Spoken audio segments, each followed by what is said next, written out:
Steel tracks grind through frozen earth. Engines roar. The ground shakes before you even see them. 6 tanks, not damaged, not destroyed, all in a single day. And somehow, by one man. No artillery support, no backup, no coordinated ambush. Just a lone German soldier standing in the path of advancing armor where infantry weren't supposed to survive more than seconds. This wasn't luck. It wasn't a fluke. It was calculated, repeated, deliberate. One tank goes up in flames, then another, each explosion drawing more attention, more danger, more certainty that whoever is doing this will not make it out alive. Because tanks don't stop hunting. And yet, he kept firing. By the time the 6th tank burned, the battlefield had already turned against him. So the question isn't just how he did it, it's why he was alone when it started. Armored warfare was built on a simple truth. Infantry cannot stop tanks. Not alone, not in the open, not without support.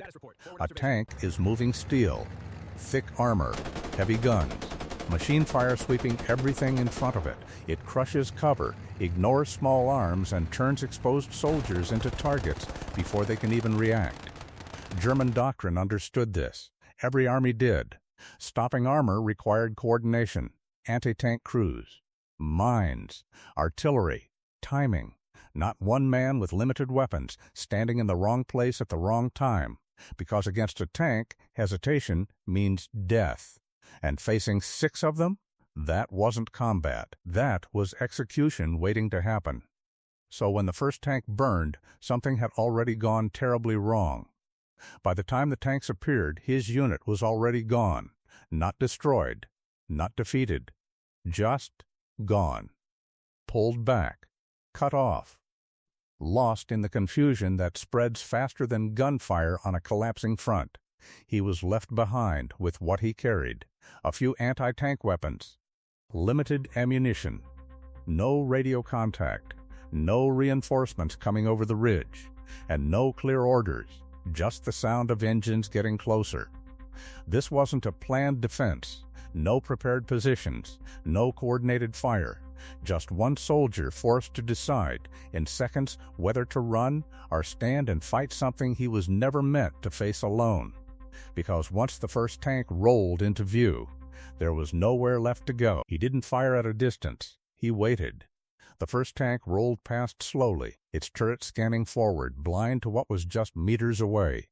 That was the only advantage he had, proximity. Too close to be expected.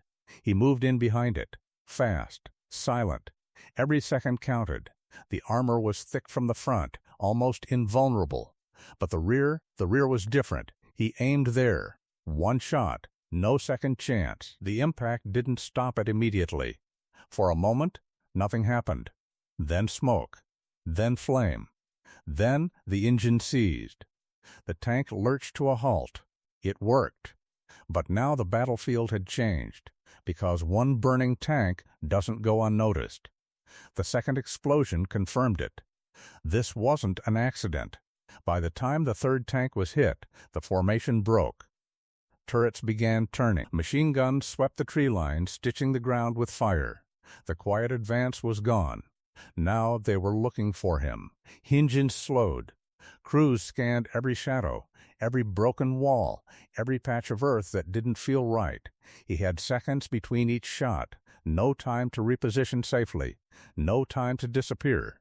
And with every tank he destroyed, he became easier to find, closer, louder, more exposed. The battlefield was closing in around him, because tanks don't just push forward, they adapt. And now they were hunting. Smoke thickened the air, turning the battlefield into a shifting maze. Burning fuel, cracked metal, heat rising in waves. He could barely see them now, but they could hear him. Engines idled, then surged. One tank pivoted sharply, its turret locking onto the last place he fired. Another moved wide, cutting off angles, closing gaps he hadn't even noticed before. They weren't advancing anymore. They were searching, systematically, patiently. Every shot he took gave away his position. Every movement risked exposure. The ground offered less cover with each passing minute. And the noise? It never stopped. Tracks grinding, steel turning, guns ready. He had become the only target that mattered, because somewhere in that smoke, they knew he was still alive. By the time the sixth tank found him, there was no distance left, no cover worth trusting.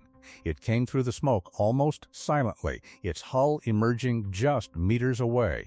Too close to outrun, too close to miss. The turret began to turn, slow, precise. He had seconds, no time to reposition, no second angle, just one shot from the worst possible place. He stepped out, exposed, aimed for the weakest point he could reach, pulled the trigger. The blast hit, but so did the return fire. The ground erupted beside him. Metal screamed overhead. For a moment, everything blurred.